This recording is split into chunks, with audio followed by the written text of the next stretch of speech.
we see a massive ship in orbit around a field of asteroids. There are smaller ships going to and from the asteroids, clearly mining them for some sort of ore. On the ship, there is a room with a massive viewport that looks out towards this asteroid field. And in that room, there is a throne. And upon that throne sits a man. A man dressed in fine robes. And that man wears a partial mask of a deep blue gemstone that glitters in the lights of this room. He sits upon that throne, staring out the window at the asteroid field, where this ore is being mined.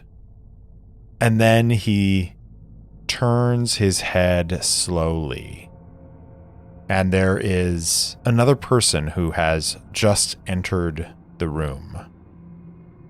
The man in the mask says, "Report." The newcomer, a middle-aged woman dressed in a smartly kept uniform, salutes and says, "Azure King, our mining operations are continuing as planned. All fuel resources are being sent to your fleet. Soon, my lord, very soon, we will be ready to move." "That is good," says the masked figure. "Soon we will move against Glen Homshall. Soon we will be free of their dominion. Soon veiled rest will be ours and ours alone."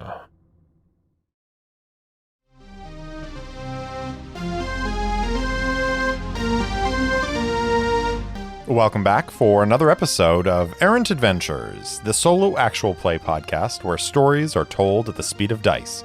With me, Steve Morrison, your game master and solo player. Now come on, let's grab the dice and see where our story goes.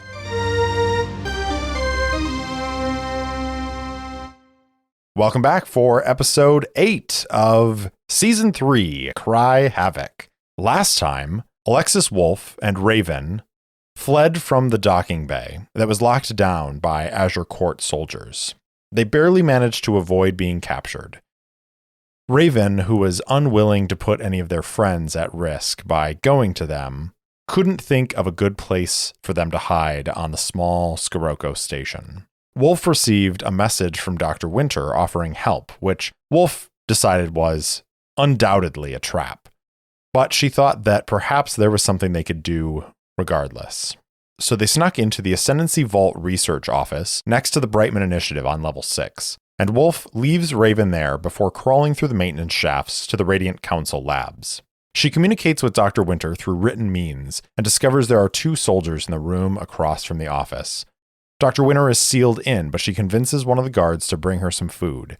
Wolfe jumps him and knocks him unconscious. She steps into the hallway, only to come face to face with Commander Volkov of the Azure Court and 4 soldiers. Volkov demands her surrender. She refuses, and there's a fight. Wolfe bests them all and stands victorious when Volkov's comm goes off and he's informed that reinforcements have arrived on Scirocco Station.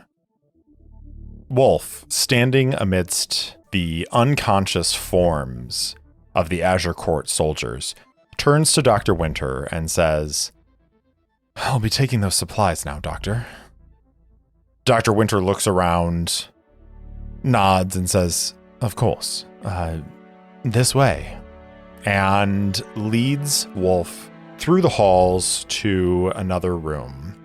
And that room contains all of the gear and the supplies that the Radiant Council members would use to go on an expedition down to the planet to recover plant material or whatever they were looking for research purposes. So Wolfe quickly starts to pull stuff together and turns to Dr. Winter and says, "I really appreciate this, Doctor. I understand that this puts you at a great deal of risk. I do have to ask a question, though. Dr. Winter looks at her and says, ask away. Wolfe nods and says, it's come to my attention that perhaps you're building weapons for the Phantoms of the Azure Court, and I think I would like to know a little bit about that, if you don't mind. Dr. Winter nods and says, it is not my first choice, but we are at something of a challenging place here in Veiled Rest. The Radiant Council was originally formed to do scientific research, to find new ways to better humanity, to make life in the Forge easier. But lately, the Azure Court, which was once a kindly organization that backed our research, has turned over to a new leader. And they have gone a bit culty, if you don't mind me saying so. They're much more focused on their own power and wealth and freeing themselves from the control of Clan Hamshal in this sector. The new Azure King is, well, by all accounts, solely dedicated to establishing his own domain here, without outside interference. And so, a few years ago, some Azure Court operatives came to the Radiant Council and demanded that we begin building them weapons. Most of us refused, and so we went into hiding. We've been hiding ever since, but they've seemingly found us. There's nothing I can do right at the moment. I have to do what is best for my researchers and for the people on Skoroko Station, and it is not uncommon for Azure Court operatives to threaten the health of those around us researchers. I want to help you. I really do. And I wish you well. I hope you get out of here. But there's only so much I can do. Wolfe nods and says, I understand. And I'm sorry that you're in this situation. I need to make it to my ship, and I need to break the lockdown and get out of here. But I don't know how I'm going to do that with more Azure Court soldiers on the station and with these injuries. I'm going to need a place to hide and hole up. Is there anything you can suggest? Dr. Winter thinks for a moment and says, I have a secret shuttle. I always thought that it might come to this, and so I have prepared to try to escape. I wasn't able to get my researchers down there before these Azure Court soldiers showed up. But you could take it. You could get off the station. Wolfe looks at the scientist and says, you can come with us. Dr. Winter shakes her head and says, that is not a viable path forward, I'm afraid. If I leave, the other researchers will be in danger. No, I must stay here and continue my research. Maybe if I stay, I can fix 2 problems. But you should go. There's no way for you to break the lockdown, not in your state. The Azure Court may not be the most formidable warriors that you've ever fought, but what they lack in training, I'm sure they make up for in numbers. Get out, while you still can. In fact, there's somewhere you can go. I have a friend, a contact. Go speak with them, and maybe they can help you. And in the meantime, you can tell them what's happened to us here. Wolfe nods and says, thank you, Doctor. I appreciate this help, and I want you to know that I'm not forsaking my vow. I will help you. I will come back. I will find a way to get you out of this. My word is as good as my iron. Dr. Winter smiles sadly and says, I hope that is true. And she is going to provide Wolfe with the authorization codes for her secret shuttle. And then she is going to send her off with the supplies and resources that she has recovered. Wolfe returns back to that vault research facility where Raven is resting, picks them up, and they make their way to the lifts. They descend down a few more levels to where there are cargo bays. And Wolfe leads Raven to one of those cargo bays where this shuttle is located.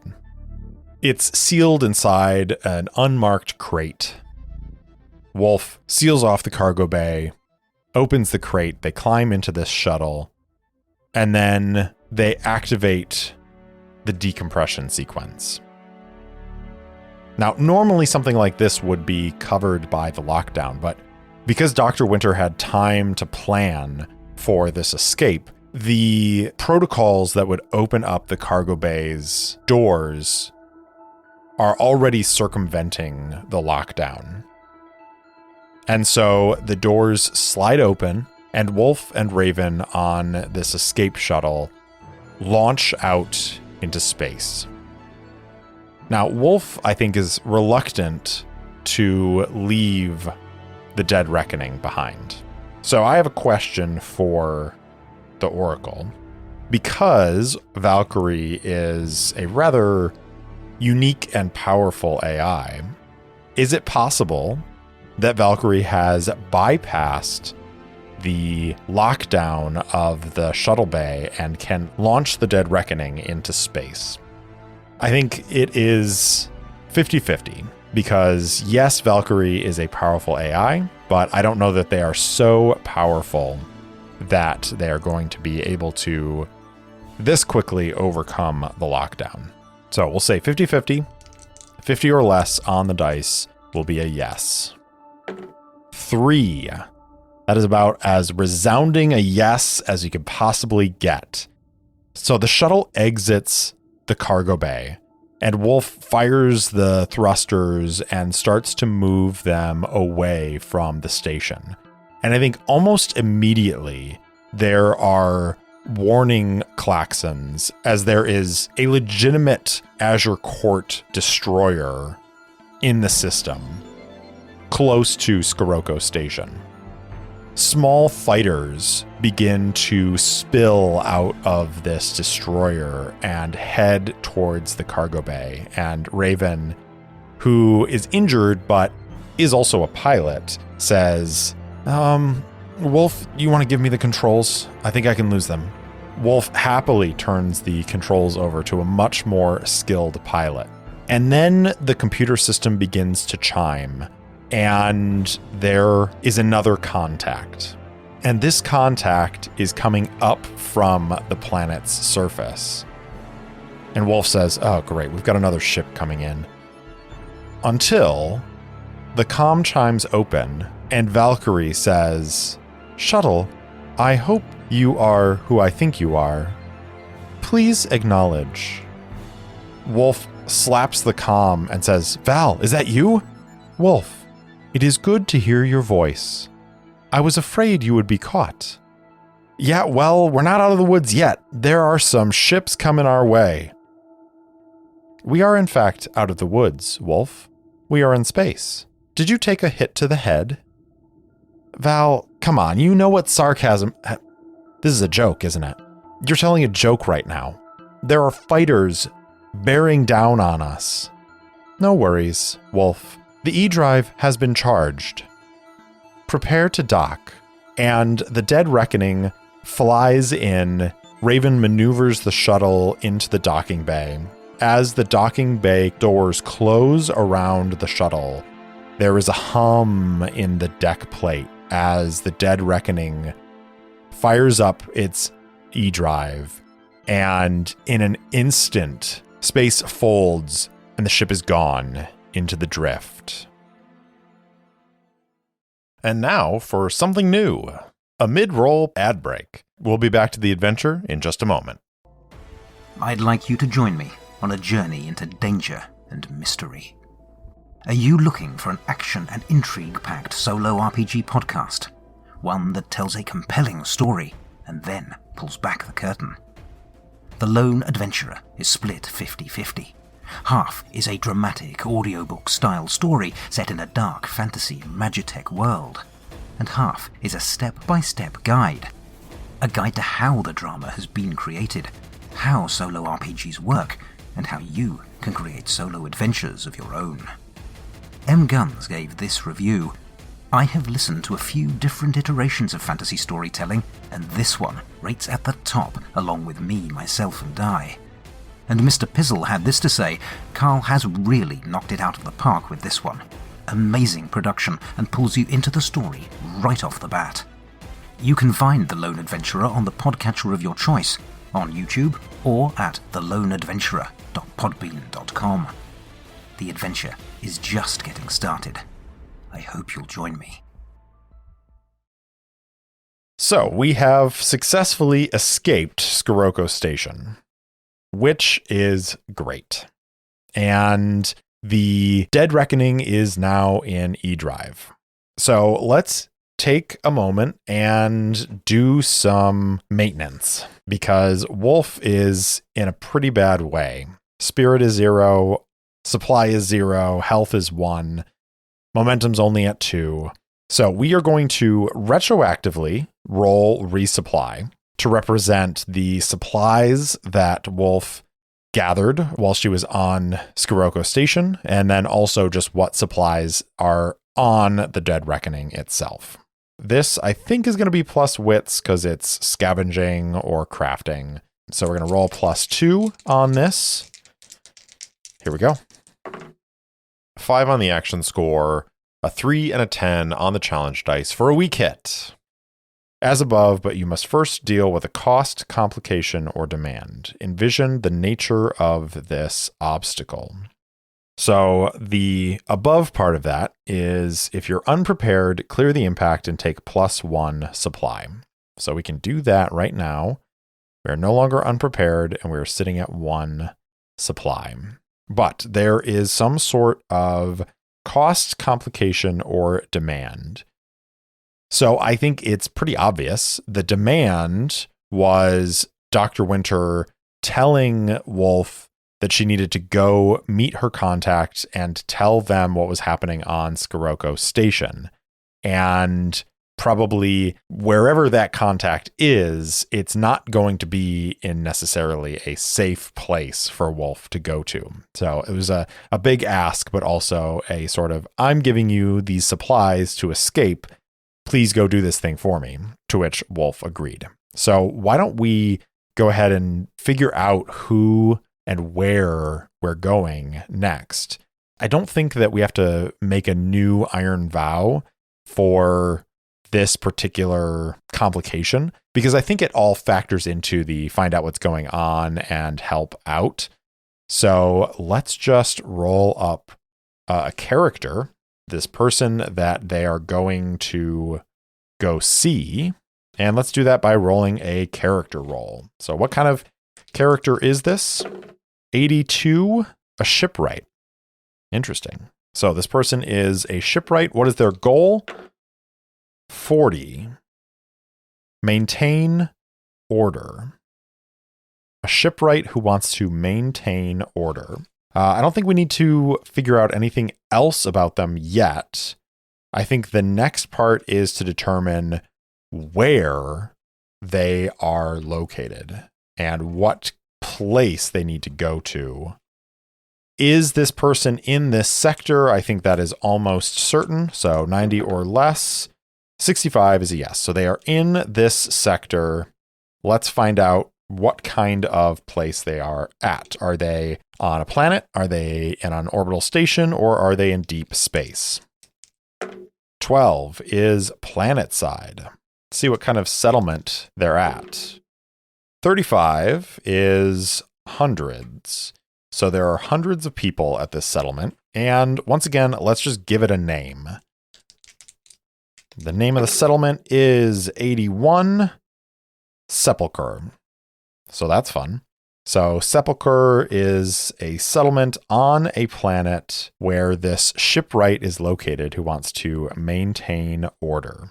Wolfe has been tasked with going to Sepulchre and delivering a message to this individual. We probably need a name as well for this individual, so we can just stop referring to them as the individual. So let's just do a call sign instead of actually picking a name. Let's do a call sign for right now. So Wolfe is being sent to speak with Vagabond, a shipwright on Sepulchre. Okay. The next question is, do we know where Sepulchre is? I feel like since Dr. Winter is giving Wolfe this information, the answer is yes. But maybe a better question would be, do we have up-to-date star maps for how to get to Sepulchre? And let's call that 50-50. So we'll ask the Oracle, 50-50, 11 is a yes. Yes, we do have up-to-date maps, star maps. It also indicates an extreme result, an interesting twist, or a dramatic complication.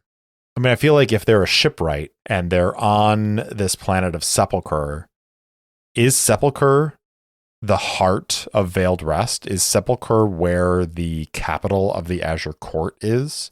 And it feels a little bit like out of the frying pan into the fire, but let's ask the Oracle on that.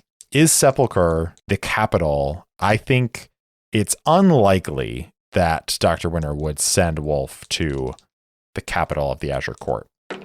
64 is a no. So it's not the capital, but I think it is of some importance to the Azure Court. Probably that's where they build their ships. That makes the most sense, right? So this Vagabond is maybe undercover working as a shipwright, but is a contact of the Radiant Council. So that is where we are headed. I think we have up-to-date star maps, which means we can just set a course to get there. But before we get there, I think we should take a moment to heal and hearten a little bit. Now, I could use just the Sojourn move, which would be spending time recovering within a community. But I feel like that indicates more time spent than maybe they actually have. Because heal is specifically receiving medical care or providing treatment, and then hearten is socializing, share intimacy, or find a moment of peace. I feel like it is appropriate to break this out into a couple of moves. Because Wolfe is going to be spending time treating not only herself, but also Raven. And then I think in that, the two of them are going to share a moment. So let's start with healing. This is going to be plus wits.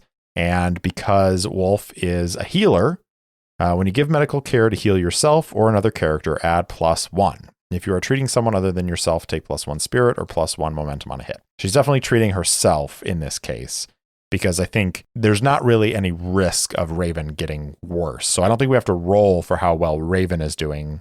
Wolfe can treat them and they will be all right. Mending your own wounds. Roll plus iron or plus witch, whichever is lower. So it'll be plus wits. So it'll be +2 and then +1 for the healer asset. Here we go. 6 for the action score. A 3 and a 1 for the challenge dice for a strong hit. All right. So on a strong hit, the care is helpful. If you or the ally under your care are wounded, clear the impact and take or give +2 health. Otherwise, take or give +3 health. So we are not wounded. That was not one of the impacts that we marked. So we're going to move up to 4 health, which is pretty good. Raven and Wolfe are going to spend some time interacting, and this is going to be plus heart, which is not Wolfe's strong suit. So let's roll the dice and see how it plays out. A 7 on the action score, a 4 and a 1 on the challenge dice for another strong hit. So after last week, maybe we've shaken off the dice curse, only for a moment, I'm sure. So with a strong hit on Hearten, you find companionship, comfort, and your spirit is strengthened. If you are shaken, clear the impact and take +1. So we're going to go up to 1 spirit. Otherwise, take +2 spirit. If you make this move as you sojourn, take +1 more, which is not what we did. So Wolfe is currently sitting at 2 momentum, 4 health, 1 spirit, and 1 supply. Let's take a moment to envision this scene as they're flying through the drift. Wolfe and Raven are in the med bay, aboard the Dead Reckoning. Wolfe has all of her medical supplies spread out on a table. She has cut away her shirt and pulled off the bandage that she hastily wrapped around her side. She takes a small can of something and sticks it into the wound, grimacing a little bit as she fills it with some sort of foam. And then she takes a needle and some fiber and begins sewing it together, gritting her teeth as Raven is holding up a mirror so that Wolfe can see what she's doing. Once she has sort of cleaned everything up, she changes her shirt and sits down next to Raven, who themselves is sporting a new shirt under which there's a bandage over their shoulder, which they are gingerly testing out. Raven turns to Wolfe and says, "So what was that back there? You and her seemed like you knew each other. Look, if you don't want to talk about it, I get it, but we've known each other for a little while now, and sounds like you were into some pretty serious stuff back in the day. If you need to talk about it, I'm here to listen." Wolfe thinks for a moment and then says, "It is a lot, and I've been running from it for over a year. But I suppose it's time I talk to somebody about it. I used to be a Forge Spawn hunter for Clan Verdot. I was part of a team. They call their Forge Spawn teams Pursuant Forces. A little overdone if you ask me, but we were the best. Myself, Vanguard, Hex, Longdraw, Sly. The 5 of us were the best Forge Spawn hunters the Hunters Collective had. But eventually, we weren't just hunting Forge Spawn. We were making strikes against other clans' facilities. And one time we hit a Hamshal research facility, and we found that they had an Ascendancy AI, which we stole, got back to base, and our superiors were ecstatic. They were so excited, and there was such a buzz around command. And in a weird moment, I had a vision of the future. And I know that sounds weird, not a literal vision, but just looking at the things that they were ordering us to do and sending us out to do. We were a strike force. We were their strike force. We weren't hunting creatures anymore that were a danger to settlements on various worlds. We were political pawns of the collective, advancing Clan Verdot's designs for the Forge. When you spend enough time turning your blade on human beings, you start to question exactly why you picked it up in the first place. At least, you should. And so I started to wonder, and I started to really fear that the next steps were going to be full-scale war against Hamshal, against Tarquin, against the Ironhawks. I didn't want to fight anymore. So I stole that AI. And a ship. She looks around the dead reckoning. And I got out of there as fast as I could. I was already, ironically enough, the team medic. So it wasn't that hard for me to study a little bit more, pass the Mender exams, and try to go out there and help people, put people back together instead of cutting them apart. She looks down at the iron sword at her side, and she unbuckles it and pulls it away and looks at the hilt, and she says, "I should have left this behind, but I spent so long carrying it by my side that I didn't think that I could just let it go. And I know what the Forge is like, and that the reason that menders are needed is because of people like me. Because of people like who I used to be. And that I might need to pick it up again. That sometimes the only way to mend an infected wound is to cut around that infected flesh and clean it out. And so I've been on the run. Vanguard found me. And now she tells me that the rest of the team is dead, and I don't know what happened. And is me stealing the AI and me leaving, did that put them in danger? Did that bring down Command's wrath on them? Am I the reason they're dead? Raven, I've learned to live with the ghosts that I carry. because I didn't always know their names or their faces. But if I have to carry Hex and Longdraw and Sly on my back, I don't know that I can do it. She puts down the sword and puts her head in her hands, and silent tears drip past her hands and onto the metal floor of the Dead Reckoning. And Raven places a hand on her shoulder and says, Wolfe, you're not a bad person. You just lost your way for a little while. Life is hard in the Forge. We both know that. And sometimes we have to do things that fill us with regret. But sometimes we get to do things that are good.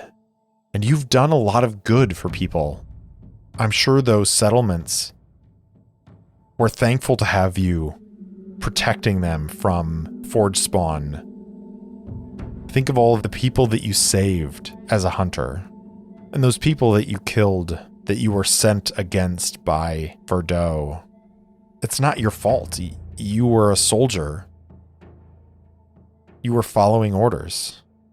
Wolfe shakes her head and says, I've tried to use that excuse, but they were not the ones holding the blade. They're not the ones who had to clean another human being's blood off of their clothes, off of their face. And the thing that disturbs me the most, Raven, is that I was good at it. I am good at it. I'm a killer. I bring havoc wherever I go. And that should scare you. Because it scares me. Raven squeezes her shoulder and says, I've seen you bring life to people that I know. You came when I called, Wolfe. You came to help those who were sick. It counts for something, Wolfe. It counts for something. And you went back to your friend. You went back to help her. I tried to talk you out of it, and you went back anyways. She tried to kill you, Wolfe. She tried to kill me, too. But you went back to help her. You might have been a killer once, Wolfe. But I don't know that you can claim that anymore. And so, the Dead Reckoning hurtles through the swirling miasms of the drift as they make their way to Sepulchre. So let's go ahead and set a course. And we're going to roll plus supply, which is only 1 right now, which is not great. But you know what? It's better than nothing. So here we go. 7 on the action score. A 7 and a 9 on the challenge dice for a miss. So you're waylaid by a significant threat and must pay the price. All right, dice. What price do you have for us to pay? 11. You face a tough choice. Well, before we decide what our tough choice is, let's figure out what kind of world Sepulchre is on, and maybe that'll give us a clue as to what our tough choice is. 63 on our list of planets. A Jovian world, a massive planet with vast layers of dense gases surrounding a small rocky core. Okay, so since this settlement is actually on world, I think that the settlement is actually going to be on one of the moons floating around this Jovian world. So let's give this world a name. And just looking at the suggested names from the oracles, Magonia jumped out at me. So we're going to say this is Magonia. And I'm going to go over to my sector map. How far away do we think this is? Do we think this is 1 system, 2 systems, a few more systems than that? Let's just roll a d6, see what we get. 2. Maybe we'll say 2 jumps away, so it'll be 3 systems total. Let's get observed from space. 100. An orbital precursor vault. Oh boy, here we go. So there is a ascendancy vault in orbit We're faced with a tough choice. The Dead Reckoning drops out of E-Drive. In the distance, they see a massive planet with layers of dense gas swirling in its atmosphere. Valkyrie says, "Wolfe, we have arrived at the coordinates provided by Dr. Winter. The settlement of Sepulchre is on the third moon of Magonia." Wolfe looks at Raven and says, "All right, take us in." "Before you do that, Wolfe, you should be aware I am detecting multiple ship signatures. There is something in orbit around the planet Magonia, other than its moons." "Valkyrie, what is it?" "It appears to be an Ascendancy vault, and also a sizable fleet of Azure Court ships." Wolfe sits back and says, "It can never just be easy, can it?" Thanks for listening to Errant Adventures, and thanks so much to Syrinscape for the lovely ambient sounds and music throughout the episode. If you enjoyed the show, please spread the word, and if you want to support the show directly, leave me a review or buy me a coffee at ko-fi.com/errantadventures. If you want to interact with me, I'm at Errant Solo Pod on Twitter and Instagram, or you can email me at errantsolopod@gmail.com. I also post campaign-related materials on my website, errantadventurespod.com. Thanks again for listening, and I'll see you next time.